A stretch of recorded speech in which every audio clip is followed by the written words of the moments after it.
அருள் மனம் கமழும் ஆஸ்தா தொலைக்காட்சி அன்பர்கள் அனைவருக்கும் இனிய வணக்கங்கள். இன்றைய தினம் பிறவி பெரும் பயன் என்ற ஓர் ஞான சாம்ராஜ்யத்தின் ஓர் ஞான சமஸ்தானத்தின் திருவாசலை அடைவதற்கு நாம் வாழ்ந்து கொண்டிருக்கக்கூடிய இந்த சமுதாயம் என்று சொல்லக்கூடிய இந்த உலக பரப்பிலிருந்து ஒரு நுட்பமான இரகசியத்தோடு பயணப்படுவோம். நமக்கு முன்வந்த சித்தர்களும் ரிஷிகளும் சொல்லாமல் பேசாமல் எழுதாமல் ஓர் அற்புதத்தை நமக்குள் விதைத்திருக்கிறார்கள். நாம் எல்லோரும் நிறைய ஆலயங்களுக்கு செல்வோம். பக்தி என்கின்ற படிநிலை, யோகம் என்கின்ற படிநிலை, ஞானம் என்கின்ற படிநிலை. இந்த பக்தி மார்க்கத்திலே பயணப்பட்டு கொண்டிருக்கக்கூடிய நாம் நிறைய ஆலயங்களுக்கு சென்று கொண்டிருப்போம். உதாரணத்திற்கு திருவண்ணாமலை க்ஷேத்திரம், சபரிமலை ஐயப்பன் க்ஷேத்திரம், திருப்பதி க்ஷேத்திரம் அல்லது அவரவர்களுடைய குலதெய்வ ஆலயங்கள், இப்படி பல்வேறு விதமான பயணங்கள் நாம் மேற்கொண்டு கொண்டே இருப்போம். எந்த ஆலயத்திற்கு சென்றாலும் அங்கே ஒரு ஸ்தல விருட்சம் இருக்கும். எந்த கோவிலுக்கு சென்றாலும், எந்த புராதனமான க்ஷேத்திரங்களுக்கு நாம் சென்றாலும் அங்கே ஒரு ஸ்தல விருட்சத்தை அவர்கள் ஞானிகள் எடுத்து வைத்திருக்கிறார். ஏன்? கோவிலுக்கு போகிறோம், அங்கே பகவான் விக்கிரக வடிவத்தில் வச்சுருக்காங்க, அங்கே சுவாமியை வழிபட்டுட்டு வந்துடலாம் இல்லையா? இதற்காக ஒரு மரத்தை நட்டு வைத்து அந்த மரத்தை நாம் வழிபட வைத்து அதை சுற்ற வைத்து ஸ்தல விருட்சம், அந்த தலத்தினுடைய விருட்சகமாக ஏன் அதை அவர்கள் ஸ்தாபித்தார்கள்? அதன் மூலம் பிறவி பயனுக்கான வாசலை அங்கே வைத்திருக்கிறார்கள். எவ்வளவு ஒரு அற்புதமான ஒரு நுட்பமான ரகசியம் பாருங்கள். நாம் கோவிலுக்கு செல்கிறோமே தவிர எதற்காக அந்த ஸ்தல விருட்சம் வைக்கப்பட்டிருக்கிறது என்பதை நாம் உணர மறுத்து விடுகிறோம். ஒரு முறை நான் அந்த ஸ்தல விருட்சத்திலே அமர்ந்திருக்கு. நிறைய நீங்கள் கேள்விப்பட்டிருப்பீர்கள். வில்வ மரம் இருக்கும், அதுக்கப்புறம் அரச மரம் இருக்கும், வேப்ப மரம் இருக்கும், இப்படி நிறைய மரங்கள் எக்கச்சக்கமான. நீங்கள் விநாயகருடைய ஆலயத்திற்கு சென்றால் அவர் அரசும் வேம்பும் நிறைந்த மரத்தின் அடியில் வைத்திருப்பார்கள். சக்தியினுடைய க்ஷேத்திரத்திற்கு சென்றால் அங்கே துர்க்கையினுடைய அம்சமாக வேம்பு மரம், வேப்ப மரம் இருக்கும். அப்புறம் இப்படி வில்வ மரம், சிவனுடைய க்ஷேத்திரத்தில் வில்வ மரம் இருக்கும், வன்னி மரம் இருக்கும். எந்தெந்த இடங்களுக்கு சென்றாலும் அங்கங்கே ஸ்தல விருட்சங்கள் இருக்கும். ஒரு முறை அந்த மரத்தின் அடியிலே அமர்ந்து கொண்டு ஒரு தியான சிந்தனையினோடு எனக்கு ஒரு யோசனை வந்தது. எதற்காக இவர்கள் இந்த மரத்தை இங்கே வைத்திருக்கிறார்கள் என்ற யோசனை வந்தபோது என்றைக்கோ படித்த ஒரு கதை எனக்கு அந்த மரத்தின் அடியிலே ஞாபகம் வந்தது. ஒரு அற்புதமான கதை. இந்த கதை எங்கேயாவது நீங்கள் படித்திருக்கலாம் அல்லது எங்கேயாவது கேள்விப்பட்டிருக்கலாம். இன்றைக்கு தான் நிறைய வாட்ஸ்அப் இருக்குது, ஃபேஸ்புக் இருக்குது, யூடியூப் இருக்குது. இன்றைக்கு விஞ்ஞான உலகம் பறந்து விரிந்து கிடக்கிறது. இதை நான் தான் சொன்னேன் என்று அவசியம் இல்லை. இந்த கதை நிச்சயமாக நீங்கள் எங்காவது கேள்விப்பட்டிருக்கலாம். ஆனால் அந்த திருவண்ணாமலையிலே அந்த மகிழ மரத்தடியிலே அமர்ந்து நான் தியானம் செய்கின்ற போது எனக்கு இந்த கதை ஞாபகம் வந்தது. இது நான் சொன்ன கதை அல்ல, எங்கோ படித்த கதை தான். ஆனால் இந்த கதையின் மூலமாக எனக்கு ஒரு ஞானம் உதயமாயிற்று. அது என்ன? எப்படி நாம் பிறவி பயனுடைய அந்த பிறவி பெரும் பயன் வாசலுக்கு செல்ல வேண்டும் என்கின்ற ஞானம் மிக விசேஷமாக எனக்கு உண்டாயிற்று.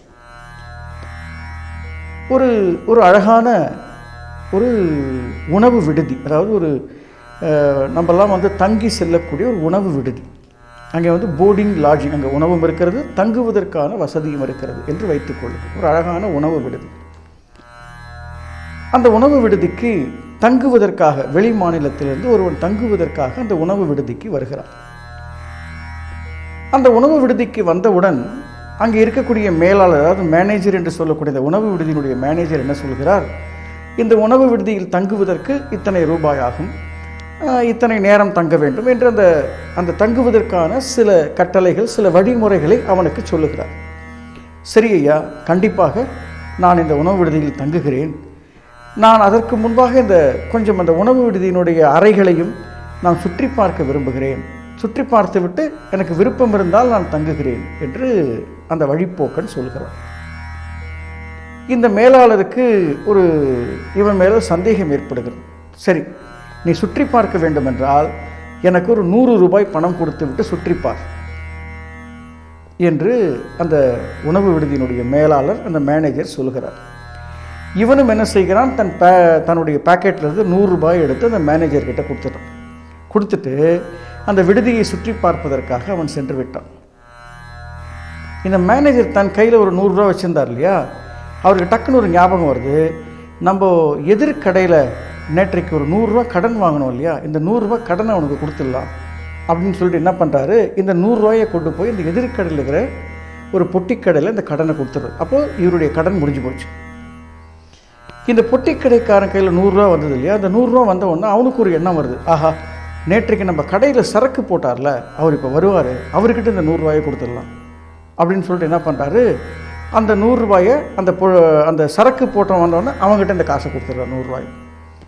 இந்த சரக்கு போட்டவன் இருக்கான் பார்த்தீங்களா, அந்த மெட்டீரியல் கொண்டு வந்து கடையாக போடுறான் இல்லையா, அந்த சரக்கு போட்டவன் 100 ரூபா வந்தவொடனே இந்த சரக்கை பர்ச்சேஸ் பண்ணாலே வாங்கின இடத்துக்கு அவன் 100 ரூபா கொடுக்கணும், இவனுடைய கடனை கொண்டு போய் இந்த 100 ரூபாயை அவங்ககிட்ட கொடுத்துறான். இந்த செயின் லிங்க் உங்களுக்கு புரியுதுங்களா? அந்த வழிப்போக்கன் மேனேஜர்கிட்ட ஒரு 100 ரூபாயை கொடுத்தாரு. அந்த 100 ரூபாயை தன்னுடைய கடன் அடைப்பதற்காக, தனக்கு இருக்கக்கூடிய 100 ரூபா கடன் அடைப்பதற்காக எதிர்ப்புறம் இருக்கக்கூடிய ஒரு பொட்டிக்கடையில் அந்த 100 ரூபாயை அவர் கொடுத்தாரு. அந்த 100 ரூபாயை சரக்கு போட வந்த பையன் தன்னுடைய கடனை, அவர் அந்த பொட்டிக்கடைக்காரனுடைய கடனை அடைப்பதற்கு இவங்கிட்ட 100 ரூபா கொடுத்தாரு. இந்த சரக்கு பையன் என்ன பண்ணுறான், தன்னுடைய முதலாளி கிட்ட அந்த பர்ச்சேஸ் பண்ணக்கூடிய அந்த கடையில் கொண்டு போய் 100 ரூபாயை கொடுத்துட்றான். ஸோ எல்லாருடைய கடனும் அந்த 100 ரூபாயில் அடைஞ்சு போச்சு. நல்லா கவனிங்க, இந்த கதையை அடைஞ்சு போச்சுங்களா? அந்த சரக்கு போட்ட பையனுடைய அந்த முதலாளி இருக்கார் பார்த்தீங்களா, அந்த முதலாளி நேற்று இரவு ஒரு தாசியினுடைய வீட்டுக்கு போயிருக்கார். அந்த தாசிக்கு ஒரு 100 ரூபா கடன் கொடுக்கணும். என்ன பண்ணான், அந்த கையில் 100 ரூபா வந்தது இல்லையா, அந்த 100 ரூபாயை அந்த தாசிக்கிட்ட கொடுத்துட்டான். அப்போ இவனுடைய கடனும் அடைஞ்சு போச்சு.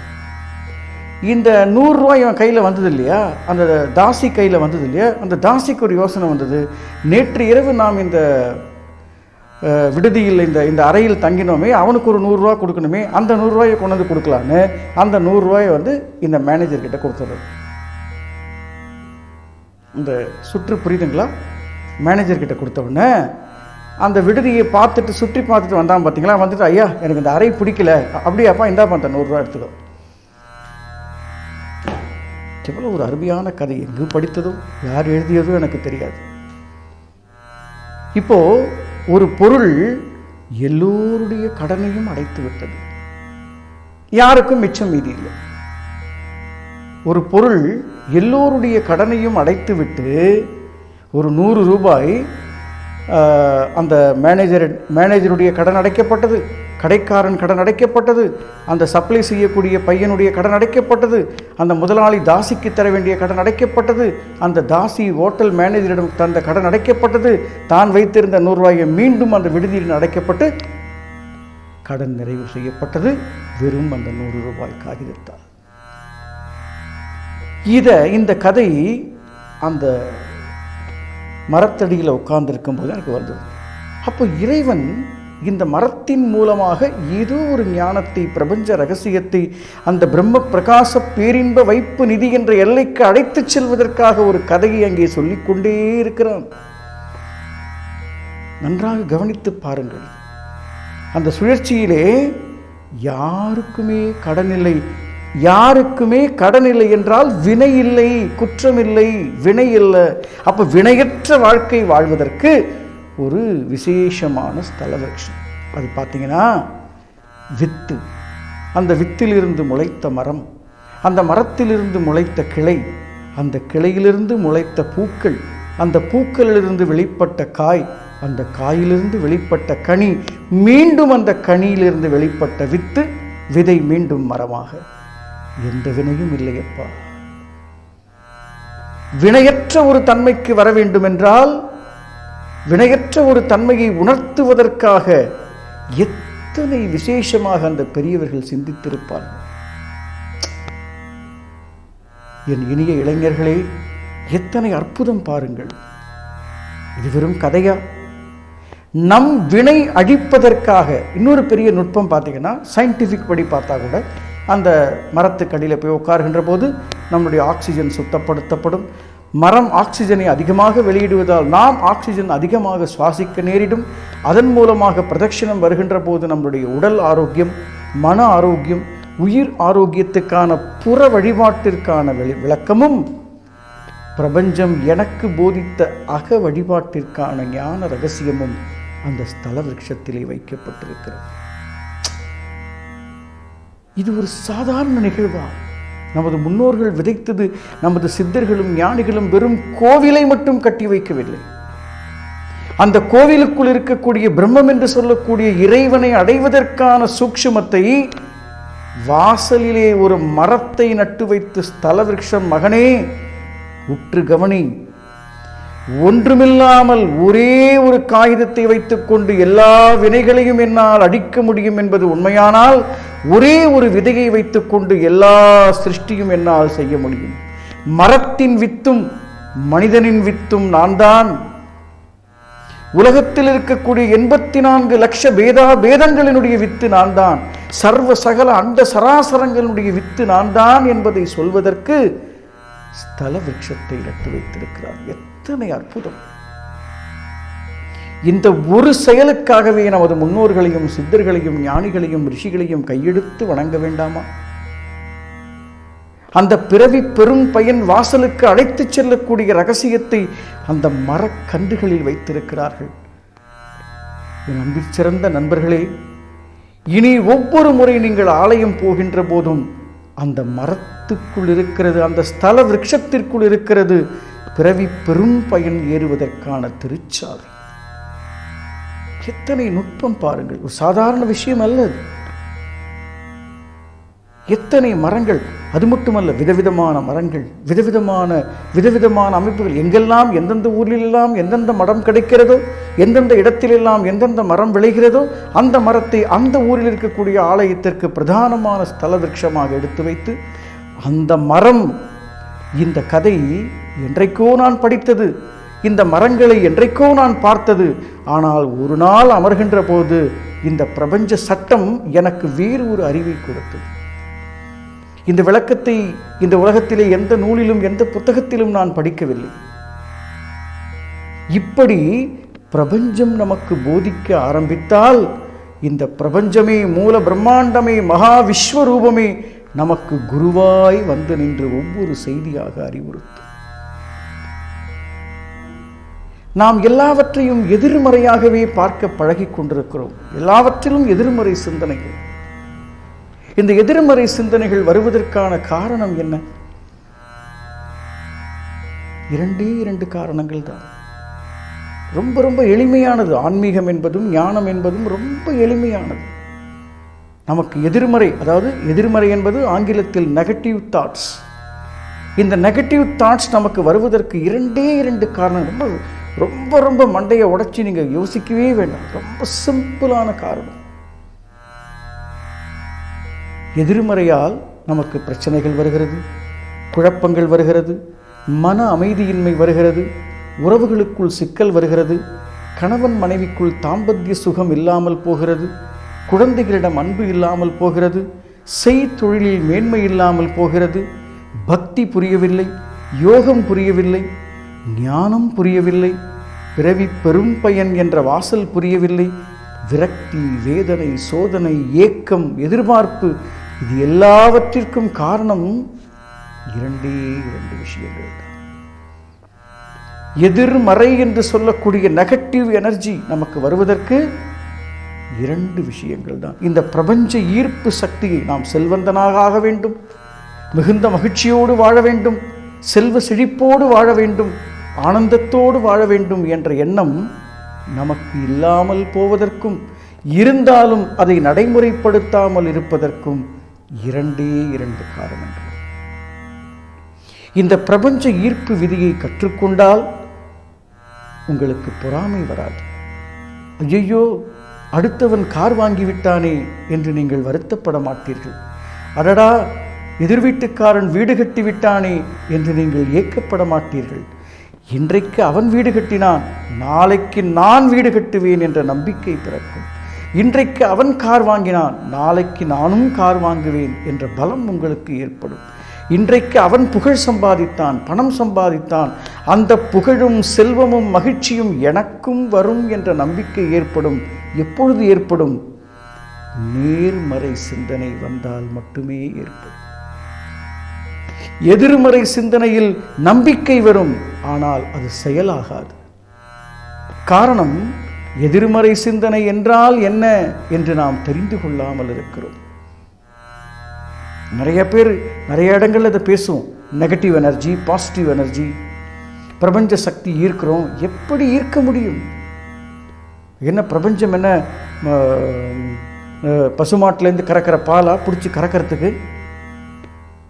ஞானம் என்பது கறப்பதல்ல, சுரப்பது. பிரபஞ்ச சக்தியை ஈர்க்கிறேன், பிரபஞ்ச விதியை சொல்லிக் கொடுக்கிறேன், சீக்ரெட் ஆஃப் எனர்ஜி என்று எதுவும் இல்லை. எல்லாம் மாயை. பிரபஞ்ச விதியை உன்னால் ஈர்க்க முடியாது. பிரபஞ்ச சக்தியை ஈர்க்க நான் நெகட்டிவாக எதிர்மறையாக பேசுகிறேன் என்று நினைக்க வேண்டாம். ஈர்ப்பதற்கான விதிகளை தெரிந்து கொண்ட பிறகு பிரபஞ்ச சக்தியை நீ ஈர்க்க தேவையில்லை, நீயே பிரபஞ்சமாகி விடுவாய். ஆனால் இன்றைக்கு நாம் கற்றுக்கொண்டிருக்கக்கூடிய வகுப்புகள், நாம் தேடிச் செல்லக்கூடிய குருமார்கள், நாம் அறிந்து கொண்டிருக்கக்கூடிய நுட்பங்கள், நம்முடைய மண்டைக்குள் திணிக்கப்பட்டக்கூடிய விஷயங்கள் எல்லாம் பிரபஞ்ச சக்தியை ஈர்க்க வேண்டும். எப்படியப்பா முடியும்? எப்படி முடியும் நம்மால்? அப்பேற்பட்ட ஒரு மகா பிரம்மாண்டமான அந்த மகா சக்தியை ஈர்த்தால் அதை தாங்கக்கூடிய சக்தி நமக்கு இருக்கிறதா?